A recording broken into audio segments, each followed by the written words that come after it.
obviously when we're talking about this, a lot of times there's the often cited 3,500 calories for a pound of fat. Sure. And even I think before some more data had come out, people knew, as we talked about, like it's not going to work like that. Maybe at best it'll work like that for a couple of weeks, but then there's going to be all these adaptations that we're talking about. But isn't there information showing that number itself isn't terribly accurate? Yes and no. All right. So everyone has heard the rule: 3,500 calorie deficit will be a 1 pound loss. But that's not what it was originally. I tracked it back to some paper back in the early 20th century. The guy who actually developed this, and he was very, very specific, which was that this represents a pound of fat. It's not a pound of weight. And this is where people have gone very, very, very astray. And here's how the math works, right? So a pound of fat is 454 grams, right? 0.45 kilos. Mm-hmm. Fat is about 85 to 90% stored triglyceride, right? The rest of it's water and cellular machinery. At 85 to 90%, let's see, 454 by, let's call it 90% is 408 total grams of triglyceride. Burned gives you 9 calories. That's 3,677 calories. So that was meant to refer to a single pound of fat being burned. Yeah. This got then generalized to it's a pound of weight. Well, no, it's not. If you gain 5 pounds of water, you put 0 calories on your body. If you lose 5 pounds of water, that's 0 calories. A pound of muscle contains about 600 to 700 calories. If you were to lose 3,500 calories worth of muscle, you would lose 5 pounds of body weight. Mm-hmm. Wouldn't be a good thing. Right.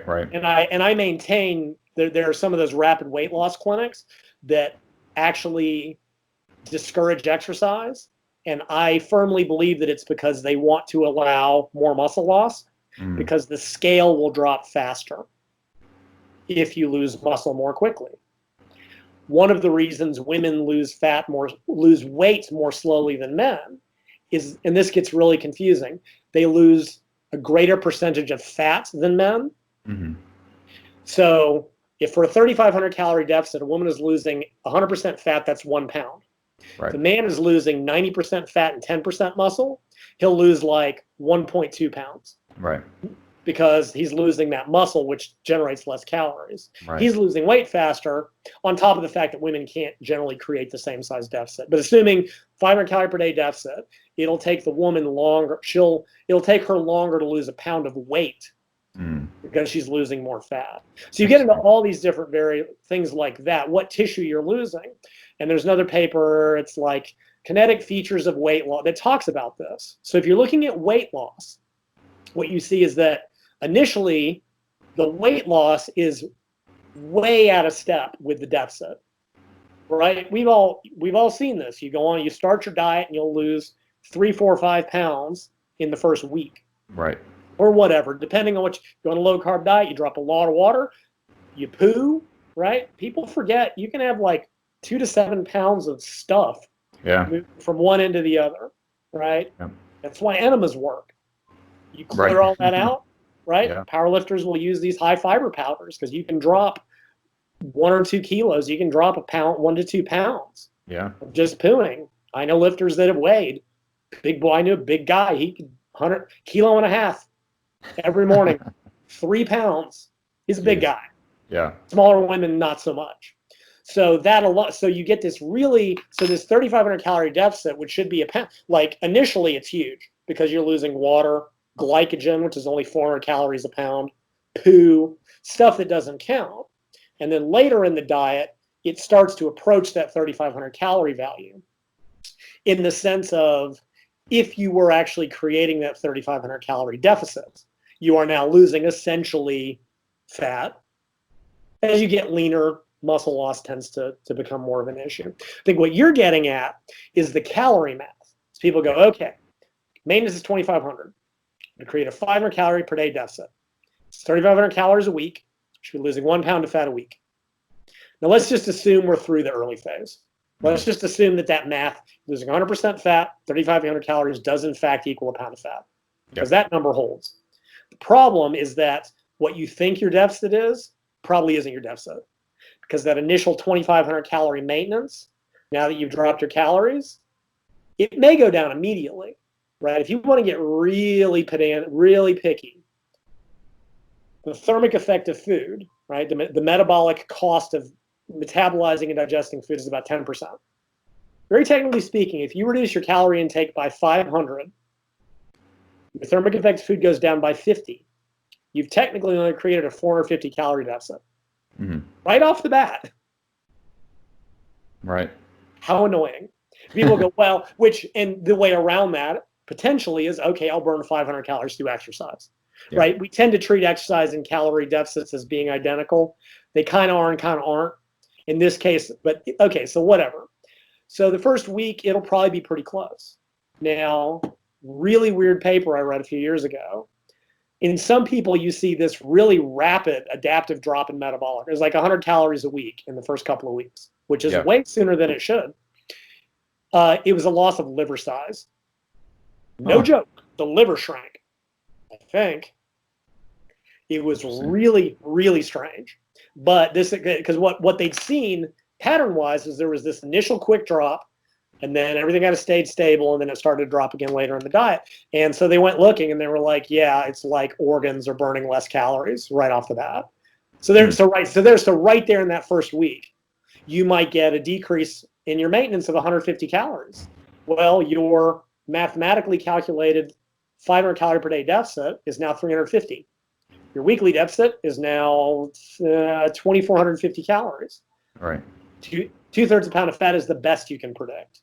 And as the diet goes further, it gets worse. As you get smaller, you burn the adaptive factor starts to become worse because leptin goes down and thyroid goes down and the nervous system goes down and all this other stuff starts to go wrong. So what people want to see, right? So here's your maintenance. Here's your effective calorie intake, right? Whatever. You've either increased your activity or decreased your food. So 2,000 calories. People want to see fat loss just go like this. Right. But it doesn't. It does that. And for some people, it does that. Because what's happening is that here's that initial effective deficit, and they start to close because your energy expenditure is going down. NEAT's going down, maybe. Organ mass. Maybe you're not training as intensely.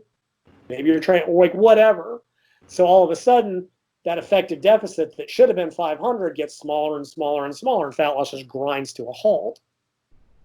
So basically what you're saying is that the number is still accurate. That 3,500 correct is pretty much accurate for a pound of fat. It's just that pound of fat. It's just that one, it's not always going to be fat, and two, as you mentioned, obviously there's the metabolic adaptations, but yes. You know, and the number there just comes from a calculation, right, of how much percentage of that pound is the fat structure, and that's 9 calories per pound roughly, or 9 calories per gram. Right. Yeah. So. Yeah, that's just the pure physiology. And like I said, pound of muscle is about 600-700 calories. Pound of water is 0. Yeah. Right. And this is why, like, the whole thing with people, this was actually where the whole idea of a metabolic advantage of ketogenic diets came from. Mm-hmm. So set the Wayback Machine for the late 60s and early 1970s. Yeah. I read all this stuff. And they did all these studies that were like 4 days long. And they were like, okay, we put someone on a high-carb diet and a low-carb diet at the same calorie level. And over 4 days, low-carb diet lost 5 pounds. Ketogenic diets must have them, because what they were working from 3,500 calories equals 1 pound. Right. No. 3,500 calories equals 1 pound of fat. Right. So they presumed if you lost 5 pounds, well, I mean, do the math on that. That would be a 17,500 calorie advantage over 5 days. Right? Right. There's a drug called DNP that you probably don't talk about on here, and that's probably for the best. Yeah. It can raise metabolism a lot. Mm-hmm. If you take a high dose, you can raise metabolism a couple thousand calories per day, and you'll wish you were dead because your temperature will be about 102 degrees. Right. To burn an excess 18,500 calories across 4 or 5 days, you would die. You couldn't physiologically, your system, you would burn up internally. But they didn't know from weight loss. They didn't know from body composition. They just made all these dumbass conclusions that remain to this day. And then they would they would stretch it out to all of like a week, and Right. they would see the same thing. But then one of the longer studies was like, okay, here's your high carb diet, here's your low carb diet, and what they saw was that in the first week, low carb did this, and then they both equaled out. So low carb got this super fast initial weight loss, and then lost at exactly the same rate as the high carb, based on the calories, as you would expect. Right. So one of two conclusions: either it's water weight, which it is, or any metabolic advantage that you might have lasts about a week. To which I say BFD. Right. And finally, they've tested it, and good luck convincing any keto zealot. And same thing because then you go back on carbs, and your body weight goes up by 7 pounds overnight. Right. And keto people freak out. Oh my God, 3,500 calories per pound is wrong. No, because water doesn't contain any calories.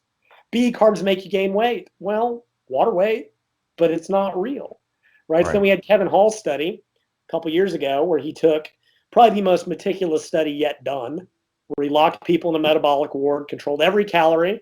It was 70% carb, it was some enormous carb intake for a week, 2 weeks or something a week. And they measured metabolic rate, and then they did the same thing for the low carb diet. And in the initial part, yes, 2 weeks. For the initial 10 days of being on the ketogenic diet, energy expenditure went up by about 100 calories a day. Woohoo! Metabolic advantage. It lasted 10 days. Woohoo! 1,000 calories extra. Woohoo! A third of a pound of fat. Pinning the results of your diet on that, it's ridiculous. Any metabolic advantage, if it exists, is microscopic in the big picture. The point of all this being that the 3,500 calories per pound of fat always holds. What's changing is the equation, mainly the calorie out part of it. Now, of course, this is all related because all those changes are also, there is a change in appetite, there's a change in hunger, there's a change in what is called attention to food. They do these really, like when leptin levels go down really low, people become literally more attentive to food. And we've all experienced this. You're dieting hard, you're out somewhere because you made the mistake of leaving the house. You're walking along and you go, cake. And your brain just knows that you walked past a cake shop. And they do weird studies. They put flash pictures up and people are just like more attuned to looking at cake when they're dieting. Because leptin, then that's your body is trying to get you to eat more.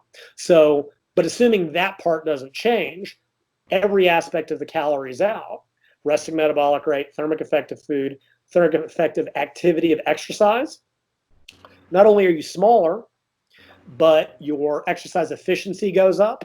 So you're burning less calories, especially during low intensity activity.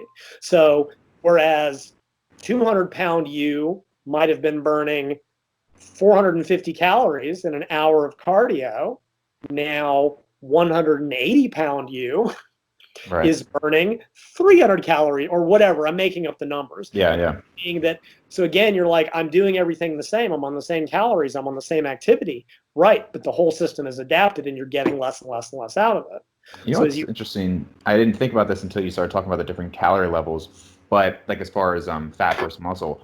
So I had a acquaintance friend and a smart guy. He's a physician. He's actually in your group. And he started taking testosterone. This is, I don't know, 7 years ago.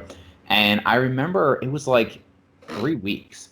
And he's talking to me about it. He's like, oh, you know what? I've read some stuff that it slows down metabolism. And like, I'm just not losing weight while dieting. I'm on 1,800 calories. And I used to lose weight.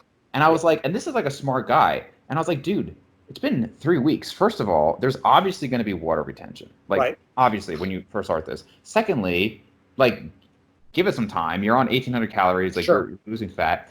But I was just saying to him, like, of course it's water weight. And if anything, studies show that anabolic steroids can marginally increase metabolic rate.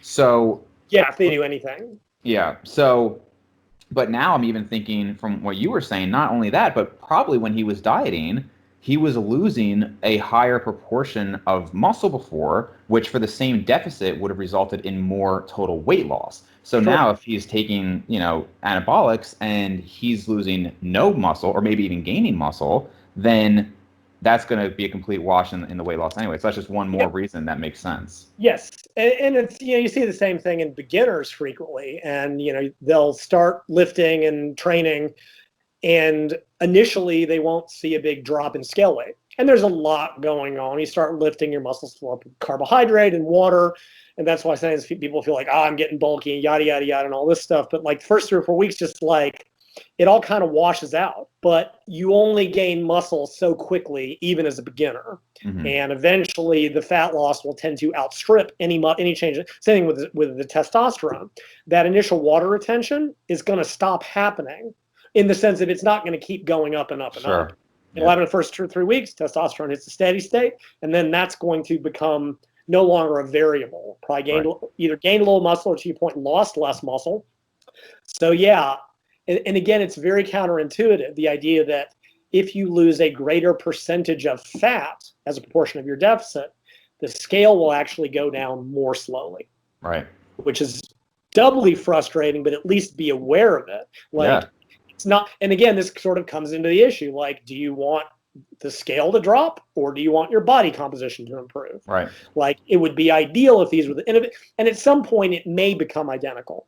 Like, if you are at the point in your diet that you're losing 100% fat, if you are at a point where you are actually truly creating that 500 calorie per day deficit, in the sense of you have you have made adjustments to account for all those metabolic rate changes and all of that, you should be losing a pound of fat per week, which then gets completely screwed up by water retention and food in the gut and all that other nasty stuff that makes this just such an utter pain in the butt to track. But then you get those people, and again, I think if you look at them, the ones that just lose like machines. Number one, their diets are extremely, we'll call it consistent, because that's a much more polite way of saying repetitive and tedious. Bodybuilders eat the same thing, the same meals all day, every meal. There is no variety.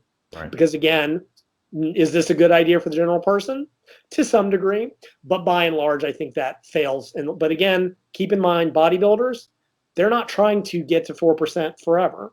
They want to hit a goal, make their contest, and then they regain body fat. This is something else that gets forgotten. People are like, bodybuilders are the best dieters. You should do what they do.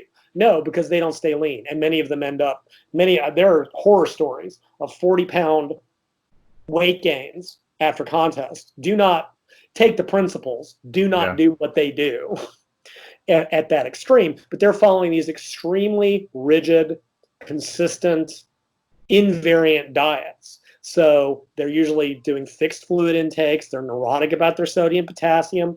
Like, they're not going to see the fluctuations. They're not going to see the fluctuations in how much poo is in their gut. Right. Because they're eating the exact same amount of dietary fiber, the exact same measured amount of broccoli or whatever the vegetable that's currently being eaten is the only food you should eat in contest diet. I don't keep up with that anymore. For a while, it was tilapia, I think rice, sweet potatoes, and broccoli, and that's what you dieted on. Yeah, I think, and like one more anecdote on like the ratios is, again, I actually did think about this back then, but it makes even more sense now. When I was on the thyroid hormone and I was trying to diet during that period, I've heard plenty of people say that, like, people who are enhanced and they're using anabolics along with thyroid, and then they'll say, it's really catabolic, and you don't want to do this unless you're taking anabolics and everything. And so I was not taking anabolics, and I noticed like rapid muscle loss. Like, you might think, oh wow, I'm eating 2,800 calories and I'm losing 2 pounds this week. And that kind of makes more sense now when you think about how much muscle is lost. I mean, I remember going from 225 for 7 on incline bench to 225 for 2 in like 2 weeks. There's probably other stuff going on, but I mean, it was not. So anybody who's listening who's like, oh, maybe I'll get some thyroid medication to like improve my fat loss. If you're a natural athlete, don't do that. Yeah. Thyroid's really weird. Low thyroid, like being hypothyroid, tends to decrease protein synthesis, and being hyperthyroid increases protein breakdown. And once you take thyroid levels out of the normal range, you just if you're not on steroids, you lose muscle like crazy. So not an effective approach to fat loss by any stretch of the imagination. Not to mention, you can get into thyroid storm, and your heart rate goes to the absolute roof. especially if you stack it with any sort of stimulant. I mean, they work. Clen and thyroid, delicious. They're super synergistic, but they can really cause problems. So Do yeah, you so recommend anything like I think I get that. I'm sure you've written about the ECA stack. Oh yeah, I have a friend who has high. I mean, we're in our late 20s, has high blood pressure, and his dad died of a heart attack. So I really try to tell him to be careful, but every time he diets, immediately he starts with ephedrine and caffeine. Yeah. I don't think it's a great idea. I don't know if your thoughts on it have changed over the years. Not really. I mean, it can raise heart rate and blood pressure, but it tends to be pretty temporary. Like your body, it's very few days. I usually tell people start with a half dose, and objectively, it was studied almost universally in overweight individuals, and nobody seemed to really get into any major problems. Like, don't take more than the effective dose. I always recommend anybody who's never used it before start with a half dose, because some people just do not do well on it, and they do not like stimulants, and they get wired and anxious and jittery, and they really, really, really hate the way it feels. If it causes anxiety, one thing to add to it that works really well is 100 milligrams of theanine, which kind of keeps your brain from getting too wound up. That's a really nice. It's not a depressant, but it keeps your brain from getting too wound. So it's nice. Ephedrine, caffeine, and theanine. It's like you're wired, but you're chill at the same time. It's kind of. So I used to joke, when you take uppers and downers, you achieve middle, and it's because it's a real nice. It's just a nice vibe. You're like, I'm awake, but I don't feel like murdering anybody. It's nice. So I still. I don't know. Ephedrine and caffeine is one of those things that, safe if used appropriately, properly, gets better the longer you use it, which is unlike any other fat loss compound in the world that I'm aware of. Don't know if they ever figured out why. Can you explain that? Like, you mean the effects become more pronounced? Yeah. And I don't know why. There's a paper, this was years ago, right? Because most drugs you take, the longer you take them, the less effective they get. Sure. Now, I think even that gets into a whole separate issue that I've also written about. I think something like, does the EC stack stop working? And I don't think that's necessarily true I can explain it real quickly. All right, so here's where you're starting a diet. Here's your energy expenditure. If you take ephedrine, you get like 10% boost, 5%, right? Now, go forward a month in the diet. Your metabolic rate has dropped. Energy expenditure has dropped by 5 or 10%. You're still taking ephedrine, but it's like, oh, the ephedrine isn't working anymore. No, the ephedrine's working just fine. You're not feeling it anymore because now it's a replacement rather than increasing it. Because if you take the ephedrine out, you'd be screwed. I think that's really what's happening in that case. But in any case, so they put people like chronic, if it was like 3 or 6 months or something like that. And however they tested it to stimulate and they found that the body actually had a greater increase in metabolic rate after 6 months of consistent use than initially. So it actually got more effective the longer people took it. And the side effects get less. So it's great. It keeps people warm when it's cold. It's been shown to help people quit smoking and avoid some of the smoking-related weight gain. I think it's been tested for maintenance, but it just got a really bad reputation because people dumb stuff with it, as they always do. It was great, man. In the 90s, you could get that stuff. You go on mini thins anywhere. Go to that was the trucker's secret. You just go to the truck stop and get little bags of mini thins. You could buy those things anywhere over the counter. And then people did dumb things during the rave culture, and they got it all banned. But now you can get it at Walgreens, or they made meth with it. So. Oh wow, interesting. I guess I did have one training related question for you, just because recently there was a podcast with. Now you're not a big fan of Mike Isertel and that whole group, but they had come out with a podcast on twice a day training. And I had made a comment on it, just saying that, I think in certain circumstances I could see it where it might have a benefit. However, I think for the large majority of people, it's unnecessary. And to be fair, they qualified their statements. I think they did a fair job representing it. I think anytime somebody presents something, there is a tendency to inflate how much it's helping them because it's like what they're currently doing, right? Maybe if they look back on it later, it's a different perspective. So I said, don't think there's anything necessarily wrong with it. I generally wouldn't recommend it. However, I would say that it can be demotivating, of course, when you and I talk about this a lot. After 10 years, not a lot is happening. Sure. So, you can talk about specialization phases and everything. So I guess I would say, or the question would be, somebody comes to you and they've been, let's say I come to you and I say, Lyle, I've been training for 15 years, man. I haven't put on anything in 3 years. Is there anything that you could recommend training wise, whether it's, let's double up the volume on this, anything, or you just like, nope, that's it. You got to accept it. Yeah, I have the unpopular opinion of just saying that now you're done. I mean, all of this stuff, the reality is your genetics. And once you get to the genetic limit, and it's a limit, the word limit means a very specific thing. Like there is nothing you can do, training or volume or intensity or anything that's going to really get you past that. Mm-hmm. Now the hard head argument is, oh, you don't ever really know if you hit your limit. Well, that's true. That's true. But this is in that talent versus hard work series. And I talked about that. And there's the concept I wish everyone remembered from high school math of an asymptote, right? An asymptote is a line that you can get infinitely close to without crossing. Right. Most of my jokes are like that. They get infinitely close to being funny, but don't quite get there. And, right, so here's your asymptote. And if you plot muscle gain over a career, it starts very, very quickly, and it slows down, and it slows down, and it slows down. Now, the hardheads will go, but you haven't quite gotten to your limit.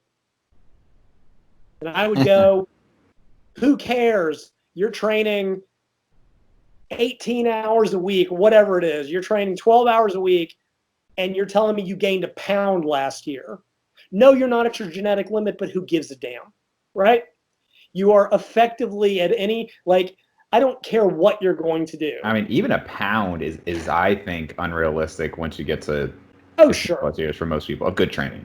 Oh, no, absolutely. And it's and that's the thing. And I mean, you can look at anything, get into argument with someone about, there's no genetic limits in anything. Then, okay, why have track and field world records not significantly improved since 1988? Records have been stagnant for, 22 years, 32 years? Can't do the math. Stagnant. Because we hit the genetic limits. There are records from the 80s set by German women that have never been broken. Mm. You know why? Because women now don't take as many drugs. Yeah, right. No, name me a sport where a world record from 1984 holds 30 years later. And in most sports, this is what you've seen, right? You go back in the day, first marathons, whatever, 3.5 hours, 3 hours, 2. It has taken 2 decades or a decade to get from 2 hours and 10 minutes.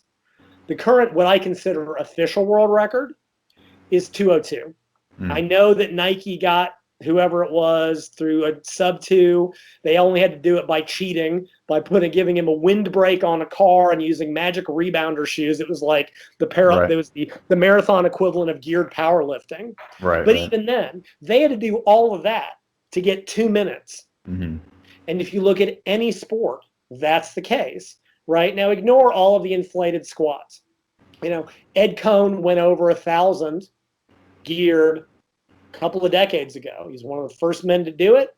Now there's guys, there's more, but they're not that, we got Mark Williams, who's a freak. He's a raw lifter. And yes, he's squatting over 1,000. He also weighs 400 pounds, and he is a freak athlete.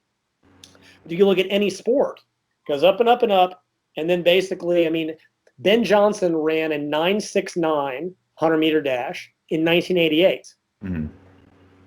No, 9.79, I'm sorry.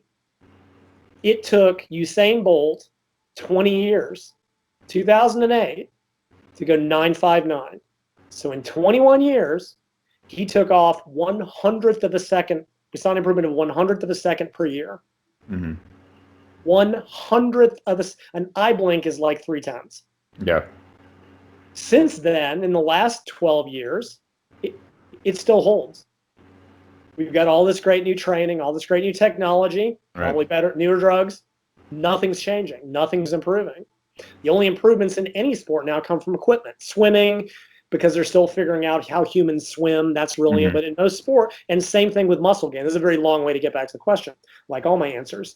The same thing with muscle gain in naturals. Yes, Oh yes, you might. You still have more to gain. Yeah, that last half a pound. Look at all of these guys, and I'm going to be, well, going to be. I am a cynic. It's funny, you watch a lot of guys in the YouTube fitness industry, in this industry. It seems like they change their training methodology every month or two. Mm-hmm. And it seems like this is the great new thing. And it seems like nothing's really changing, because I want, show me the numbers. Show me how much you actually gained doing this, whether it was training high frequency or show me. And then about a month later, they have an ebook out. It's really Right. funny. I'm sure it's coincidental. I'm sure there's no relationship between those two. Now, don't get me wrong. I wrote about 2-day training back in 2014. There's a 4-part series on my website that I also just reorganized. And I think there are advantages under certain circumstances, but only, it's not going to get you past a genetic limit. Right. It may get you, if you've got the ability to do it, it can have some potential benefits. A lot of athletes do it. If you're in a technical sport, it lets you maintain better technical quality. Women have actually been shown to get better gains, more so than men do, because of how they recover and respond to training. Swimmers have always done 2-a-days, but swimming is a weird sport. Kenyan runners will run 2 to 3 or even 4 times a day sometimes. And I mean, this is at the super duper elite level. Like you said, it's not practical for most people. If you have a home gym, if you work at home, Yeah. ideally you split the workouts 4 to 6 hours. Well, how does that work in most people's real lives?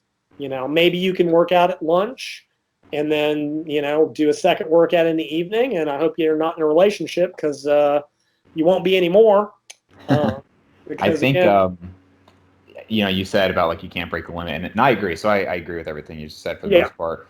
I was talking to your BFF Lane the other day, yeah, and he had complimented me on saying that he had never heard somebody phrase it the way I did, where I'm sure I'm going to take credit for it, but I know I can't, which is yeah, basically that getting, we talk about, oh, this one and this study showed this was better, this, whether it's nutrition training, and people seem to, and I don't know why, but the natural inclination seems to be, oh, so if I want to get the biggest I can, I'm going to do this, I'm going to do this, and I'm going to do this. And my thoughts are, no, you could do something else longer. These ideal methods, if the study is even, if we sure, can even yeah, depend on the quality of the study, which is often questionable, yes, all it's really doing is in my opinion, saying we're going to get there instead of 10 years, we get there in 9.5 years or 10.5 years, and sure, I think you're not, as long as you're doing all the basics that we all know and talk about, you're going to get there, or you're going to get 98% there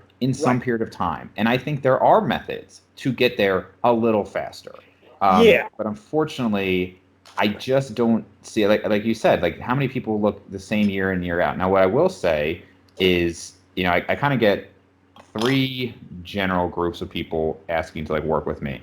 And yeah. if there's the beginners, which I love because it's like, Mhm. hey, everything you do is going to work, and I'm going I to look know, great, right? and I also I really feel like I can make the biggest impact with those people Yes, because I can really get them to make a lot of changes in their mindset and their habits and all of that. sure, Then I yes, have absolutely. intermediates who, I have to get a little bit more into the programming with them, and I'm very confident that I can help them reach most of their goals. And then I get some people who have been lifting as long as I have, who have been doing a lot, and I have to maybe talk to them and say, look, I'm happy to work with you, but we need to have realistic expectations. Right. And that goal might just be, how can I continue to enjoy doing this? Because that, Yes. after 15 years, is one of the hardest things. I mean, Yeah, if you right. told me, I'm a big fan of Eric Helms. If he said, hey, we can work together for the next year, I do it. Now, why would I do it? Would I expect 5 pounds of muscle or Sure. 2 pounds of muscle? No, I really wouldn't. It would just be fun to me Right. because, I've followed his work and everything, and it would give me some guidance. Just, I don't know, it would just be fun. Sure. Yeah, no, I And understand. I think in a way, it's almost like ignorance is bliss. It's like, hey, guy who actually believes after 20 years he's still making progress. I almost don't want to like burst your bubble. If you're still enjoying it and you really believe that you look better this year than 3 years ago when nobody Sure. else can see any difference, that's Right. great. you know? Sure. Yeah. So it's almost like, how can you stay at that point? I'm actually really enjoying training right now. I have a kind of home setup, so during this Right. time I'm able to do more. Um, it's it almost does come down to like, how can I, and of course you can always have different goals. You can pretend like you care about maybe calisthenics or whatever. I come up with like, I had a pull-up goal. I had a overhead press goal because I focused on the big three forever. So I actually did hit a legitimate lifetime PR in overhead press. Right. Now, I could have done that if I focused on it 5 years ago. I just didn't, you know? Right. And this, like again, we're basically, in agreement about all of this, is that even people forget these studies, even if they show what's optimal, 8 weeks long, typically 12 if you're lucky. Yeah. Very rare to go much. It's like, okay, fine. We showed this result over such and such a period of time. Well, what happens longer? What happens when we go longer? I mean, one research group says anything less than 12 weeks, you can't even see a difference. Mm-hmm. And unfortunately, most run on a semester, whatever the college semester is. So you get a lot of 8-week studies, and it's like, there may be a trend that one's better than the other. Maybe there's no difference. Then you start looking at the data and you see that within any group, you got one dude up here and one dude down here and the other groups overlap. It's like, I predict in the next 5 years with all this hyper responder stuff coming out, we're going to realize that every study we've done was concluding the wrong thing, because it was saying nothing about the individual training protocols. It was just saying who's lucky and who's not. We just got to figure out, if you're genetically lucky, it doesn't matter what the hell you do. But I absolutely agree. What it will very much come down to, in the long term, a limit is a limit is a limit. That's why it's called a limit.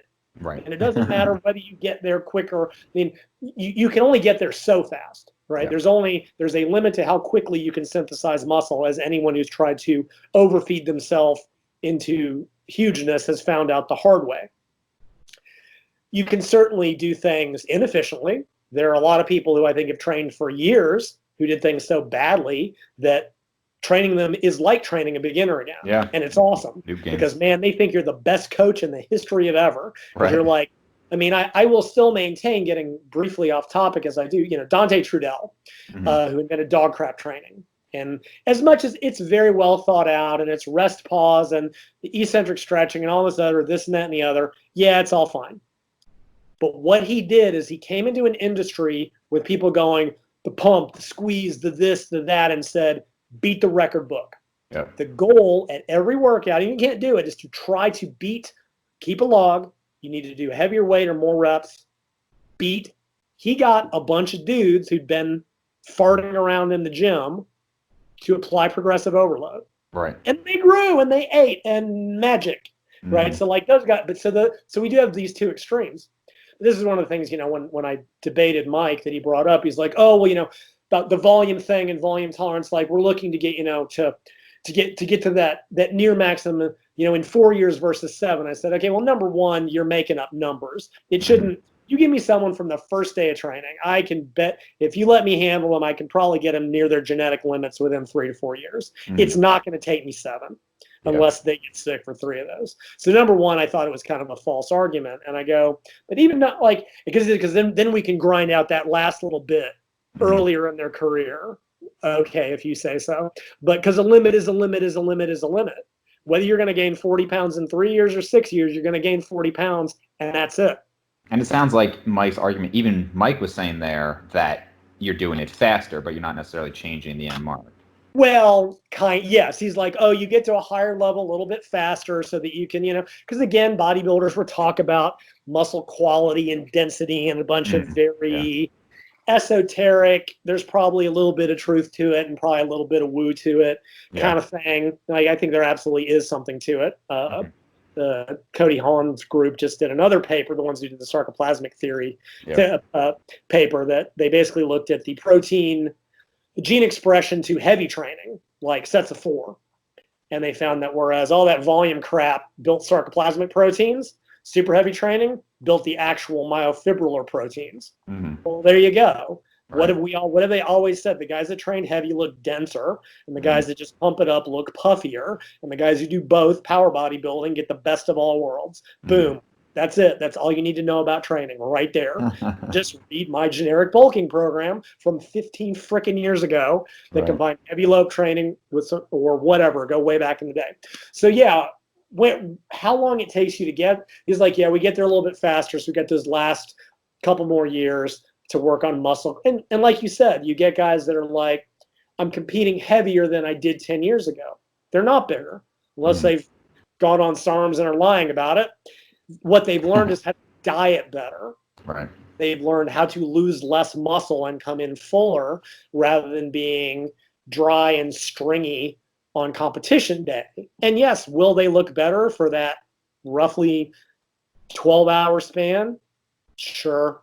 Mm-hmm. Is that relevant to most people? To your point, absolutely not. And Mike did concede that. He's like, look, we're not necessarily talking about people who want to have lives. Right. Which is fine, right? I did the hardcore, like when I was speed skating, that was it. That was all I wanted to do. I had a specific goal. I had 5.5 years to get there. And once that time was over, I was done. Mm-hmm. So like my entire life revolved around that. Yeah. And that was a choice that I made, but I have no life anyway. So it's not like would have been that or being on the internet. So I might as well have done something semi-productive. Sumi, she is training at a very high competitive level. She enjoys training. So she trains 6 days a week, or I train her that many days a week. But even then, to show you kind of like how quick the progress is, she trained for decades, just generally, and then I've been training her for 2.5 years. She will work for 13 weeks to add 5 pounds to each lift. Mm-hmm. Is she making it? Which is still fine. Like she's still getting better little by little by little. And over a year, that's 20 pounds. But, if you're the dude and you've been training hard for 4 or 5 years and you're squatting, got a good 350-pound squat, whatever. I got news for you. You're not ever doing 500. Mm-hmm. Ever. Ever, ever, ever. Because even if you were to get 20 pounds a year, that is 7 more years of training. And I have the bad news for you that eventually age catches up with you. Right. Because that is the other thing that gets left out of this whole muscle gain thing and strength power thing is for those types of sports, you have a relatively limited amount of time to really get the best out of it. Endurance is different. Endurance athletes will peak in their late 30s, but endurance sports are a whole different thing. Mm-hmm. If you are a dude and you start, and fine, this to Mike's point, you have a relatively short competition period as a bodybuilder. Although, guys are still doing it later in life. Yeah. They go to masters again. They learn to diet better. It's easier to hold on to the muscle, et cetera, et cetera, et cetera. But it's like, yeah, you've been training hard since you were 20. You're 35 now. You've gained 25 or 30 pounds of muscle, right? You're a solid 185 or whatever it is. Now, if you look at the pros, you'll go, I suck. And yeah, you do, because those guys are 320 ripped right now because they're on drugs I've never even heard of. But compared to the average person, you're a giant. Compared to the average, you have more muscle mass than like the grand majority of the general public. You can't compare yourself to the freak shows. Now you're at 35 and you come to me or come to you and go, I want to how do you get me to the next level? And I'd go, find a doctor to give you steroids. All right. Genuine, you don't want to hear that, but like I'd love to tell you I can put the next 10 pounds of muscle on you. Well, I could cheat, give you creatine, and there's 5 right there. Right. I've seen books suggest that they're like, I can put 5 pounds of lean muscle, lean body mass on someone in a week. Creatine, carb load. I'm like, okay, sure, I can cheat like that. And it's like, yeah, but now at 35. Guess what? You're now fighting not to lose muscle. Not only are you really beyond what you're going to have a lot of effective gains, but you're now fighting the ravages of age. And trust me, it just gets worse. Yeah. So if you're not, and again, that's the asymptote thing. I'm going to talk about the work talent thing. Because again, this is a very American attitude. Oh man, if I just work hard enough, I'm only 165 now and I've been training 5 years, but man, I can be a super heavyweight. No, you can't. No, you can't because of the asymptote thing, right? If this is your limit and you're here now and you've got another 5 or 10 pounds if you're lucky, you can never, if this is your goal and you're not within about 90% of it after 3 or 4 years of effective training, you will never get there. Naturally. Naturally. And this is true in any sport, right? There are occasional weird exceptions, usually equipment-based, right? I wrote another weird article on my website called The Bearing Story from when I skated inlines. And I've been just mired at this lap time for like 2 years, like a minute 5 to skate this one lap. And we fixed my bearings that were 20 years old and hadn't been cleaned. And that took 20 seconds off my lap time. Nice. I would love to say it's because I got that much. It's like, no, that was an equipment issue. That's a very, very, very rare exception. But by and large, right, if you want to be a Cat 1 cyclist and you're Cat 3 after 3 hard years of training, you are realistically never going to have the power outputs to get there. The guys that get to that level were already pulling. They started at Cat, or they started in high school, right? Ed Cohn, the first time in the gym, deadlifted 450 pounds. Supposedly Benedict Magnuson did too. He was like 14. Yeah. Now it took him 20 years to get to 1,000 or to get to 900. And there were anabolics involved. And he's not like that. There was, everybody did it. I'm not saying like to dismiss the effort, but he started at 450 and he got to 900 after 10, 15, 20 years of hard training. Yeah. If you think you're going to deadlift 900 and you're only doing 405 now after 4 years of hard training, it can't be done, because you're going to be gaining maybe 20 pounds a year if you're lucky. Right. You're not going to get that next 450 pounds. And people don't want to hear that. And like you said, if not believing that makes you keep it, it's frustrating.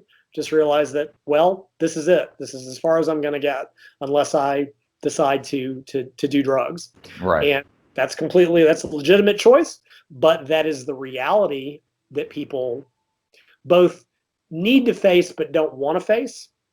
And one of the things I do want to comment on, because people get really twisted when you talk about genetic limits. They're like, well, what do you mean? Should you not even try? And I didn't say that. Didn't say you, because on the one hand, talking about genetic limits is critical, because you have to have a reality check of where you might end up.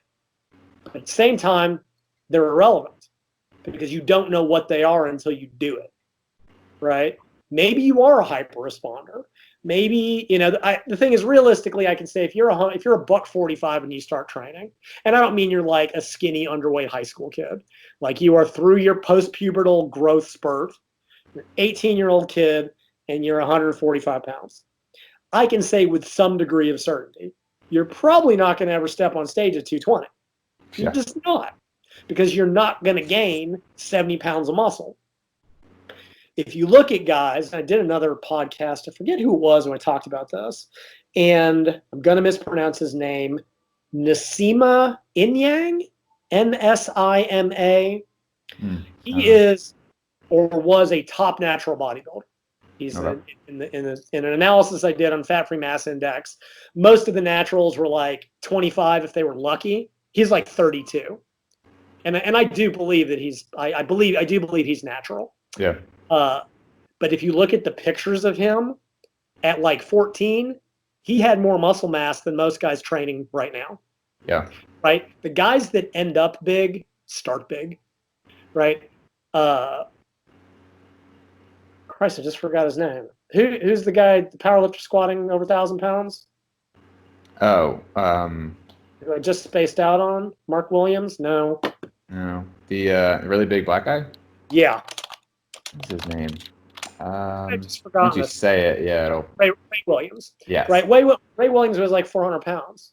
I guarantee you he was not a buck 65 in high school. Right. I can say that with some degree of certainty. Right. The guys that get to that massive fat-free mass index, the guys that get to 220 naturally, were probably 180 when they started. They were big boys to begin with. They were tall, carried a lot of weight. One thing that gets lost in that whole fat-free mass debate, asininity, is that includes bone and organs and everything else too. And if you're bigger, that's all heavier. What we're ultimately interested in is how much muscle you can gain. And if the average natural is going to gain 40 pounds if they're lucky, if you didn't start at 180, you will not compete at 220. Yep. Period. Well, I'm glad you pointed that out, because like the whole you shouldn't try like argument, because I would agree. I mean, I obviously don't want to end this on like, all this negativity. I think it's important to accept reality, and honestly, in a way, there's almost a relief that comes with it when you can accept it, in the sense that, like, I look at my life when I was completely obsessed with this, and now I look at my life now. I mean, I'm obviously a lot bigger than I was in high school, but I can also, of course, I'm always going to think, it sucks that I don't have better genetics for this. Man, look at this guy, they're barely even trying. They look amazing. Of course, it's always going to be there. But as you said, I mean, to normal people, like I'm pretty fit. I mean, in my office, I'm seen as like the fitness guy, and around most places, that's kind of how I'm seen. And in the sense that it can be incorporated into like a good part of your life and not this obsession like I need to do more, I need Sure. to do more. So hopefully people listening, don't take it as everything just sucks and like you're never going to go anywhere. But first of all, there's more to life than lifting, right? There's other things you can get good at. You shut your mouth. There is not you blasphemer. Sorry, go ahead. Yeah, but really, I mean, I'm not, I'm probably more content and happy now that like I've kind of had the 5 years. I was actually even talking about this the other day where, man, like before, if I didn't gain, several pounds of muscle in a year, it was like it was just this horrible thing to me. Whereas now, dude, if I was going for a 205 overhead press. I then got like 210. And I had the goal of eventually getting to 225, and just like hitting like a week earlier, I was like, oh my God, this is amazing. Like I never expected it. Just these little bits of progress are amazing Sure. now. So if you do hit it, it's great. But even if you don't, I think you learn to incorporate it into your life. And like I said, it's just learning how to have fun with it still. So hopefully people aren't like terribly depressed listening to this and just think well, and just to sort of on that note, because I agree, right? It can be depressing, but the mistake, and this is true in all sports, but especially bodybuilding, is if you compare yourself to the elite of anything, you're going to be disappointed no matter what, because realistically, you're not going to be them. Especially, and bodybuilding is almost more extreme than anywhere else. The differentials in performance between that and others is just so staggering, right? You go to a natural bodybuilding show, right? You see lots of pictures. People don't think of this because and it's not an activity, like people don't decide to recreationally be a 100-meter sprinter and go, oh man, I'm only running 11.5 and they're doing 9. Like you just don't think, because we don't do those activities that way. Bodybuilding is, even if you're not intending to compete, there is still the comparison. It's like in weight loss and whatever. What does everybody say? Don't compare yourself. Don't look at Instagram. Don't look at all that. All do is and then we all do it anyway, including the people who say not to, because you can't help but do that. And so you get these guys they're like 185. They're solid. They're strong. If they, they're at the beach, and most people go, damn. And then they look at this guy that, I mean, when I was younger, the big guys were only 260. Yeah. Now they are 60. They're literally 320 pounds ripped. Like I have seen Ronnie Coleman in person. Yeah. He looks like a different species, right? He is so, like, you see pictures and go, man, he's big. And you see him in person and go, oh my God. Yeah. You can't. I've heard the same thing. People that have seen Thor, Bjornstrom, the guy just pulled the death. Yep. What I told people, so when I went to do speed skating, right? And I was 35 years old, going, I'm going to go and I want to try to make Olympic trials or whatever in this sport that I had inline skated. And somebody asked me one time, they said, do you really think you have a chance? And I said, well, look, I could have started when I was 4 and not made it. Right? There are no guarantees. I go, but, A, if I don't go, there's no chance. B, I'm going to go with every expectation of reaching my goal. I will do everything in my power to reach my goal. But I'm also completely aware that most likely I will fail. Now, I'm not assuming I'm going to. I'm not going to decide that I'm going to. But I will accept that if I did everything that I could, that was in my power, and don't make it, that's fine. And it was. I mean, I've watched way too many Rocky movies and way too many sports movies like everybody else. But life is not a Rocky movie. Heart cannot beat anabolic steroids and a giant Russian man, right? It can't. That's not the way things work. And I did everything in my power. I made incredible progress, and I came up short. And I look back at that time, and it was one of the worst 5.5 years of my life. It broke me in the way it broke me to never want to lift again, because I hated every iota of training that I did, because I wasn't built for it, and I fought through it anyway. And the same thing, comparison. My coach told us repeatedly, if you were at any other rink, you would be one of the top skaters. But we were training at the Olympic training facility. Literally, guys, warming up with my max. These were Olympians, gold medalists, world champions that I was on the ice with. Yeah, I was doing 30-second laps, which is extremely fast. they're warming, they're doing 30 for 10 laps at a time. They're doing 26 on sprint laps. Wow. It's really, really hard to deal with. And then the nature of that sport is they're little kids who are out skating you. Right. And I guarantee you, there are 14-year-old Chinese kids that are out cleaning guys that are training now because they started young and it's a technical sport. But I went in, and it's the same thing. I didn't know how far I would get, but I know I wouldn't get there if I didn't try. I went, I put in the time, I did everything I could, and I got to where I was going to get. And I was happy. And it's the same thing with, I can't tell any given person how far they'll get. Maybe they're a hyper responder. Now, it'll be really interesting when we can test this stuff. And I wonder will it help? Will it hurt? Will people even want to know? The people's mindsets about it, yeah. Like, you went in and were able to go, they're like, okay, look, you don't have this gene or this, and we know a couple of them, actin and ACE and a couple others. Like, if you were able to know, you're not going to be a hyper responder in terms of muscle growth. Yeah. People still try. I mean, humans are, because people are just like, you don't know my work ethic. That's a very interesting topic because, I mean, obviously we won't get a ton into it. Today. Don't got to wrap up, but maybe another time. I mean, because lifting is an interesting one because everybody, for the most part, should lift, right? It's different than other like sports in that, if you said, okay, look, 5'5" Jimmy, you really probably shouldn't spend a decade trying to be a professional basketball player, right? You just shouldn't.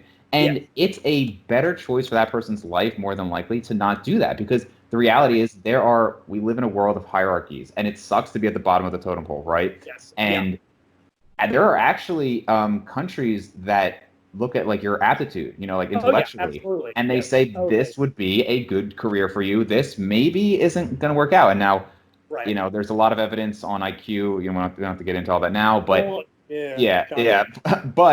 but there's a lot to be said for like, look, man, if you maybe like aren't the most intelligent person, it's going to be really stressful to your life if you're like, I want to be a NASA engineer because you're just going to have a life of failure. and you could say the same thing with sports. Like now, like I said, it's a little different with lifting because I think everybody should be lifting and trying to put on some muscle mass and all that. So that's where it's a little different. I wouldn't say, oh, you don't have good genetics for it, don't lift, but maybe don't tie your identity to bodybuilding.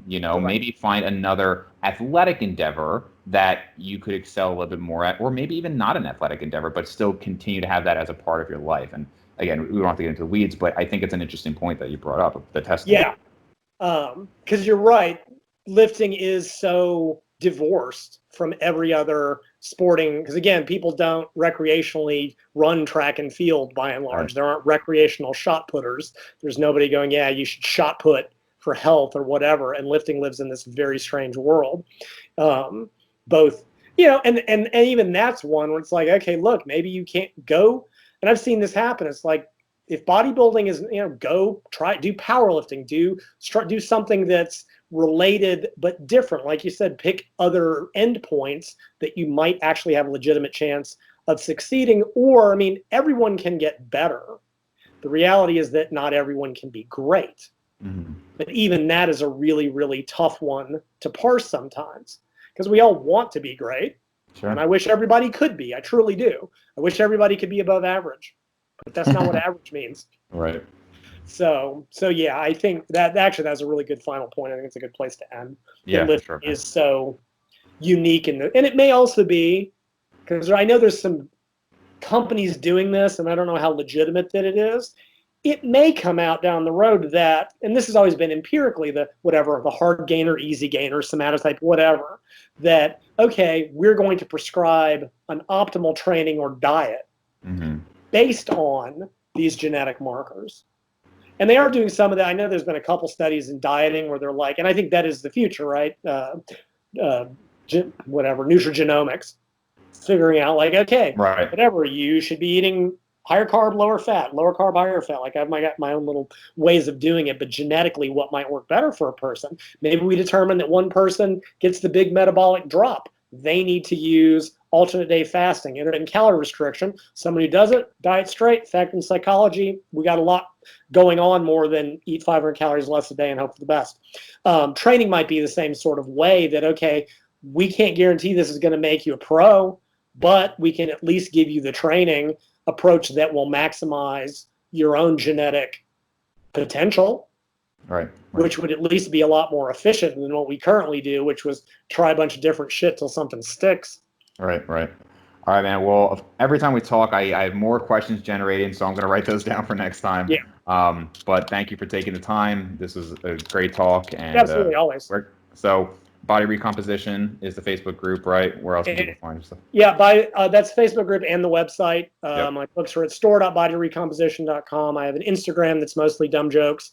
I've been making a feeble attempt. I suck at Twitter. I really do. I don't get it. I don't what I thought Twitter was, now I see people just having like multi-tweet conversations with each other. Like, I don't get this. I don't understand. I've briefly gone on and I've gotten frustrated by the fact like I want to say something and I have to shut it down into like characters, like it's 140 characters and I get to break it up. Yeah, that's just I just suck at Twitter. I don't understand the logic of like why certain things work and certain things don't. So, but yeah, so my Facebook group is really the best place to find me, and then my website I've pared my articles down. I've been just like reorganizing stuff for months now. I think I've got it down to only about 520 total articles. So if you have a question, it's probably on there somewhere. All right.